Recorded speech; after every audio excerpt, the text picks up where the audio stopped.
also the other issues of the audit which have been raised, and they're also critical.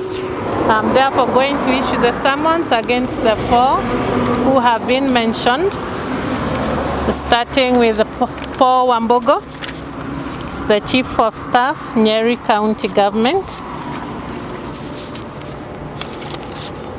Mr. Gashishio, the Secretary, County Government of Nyeri, Mr. Rigathi Gachagua, the MP, it's Karatina Omadera,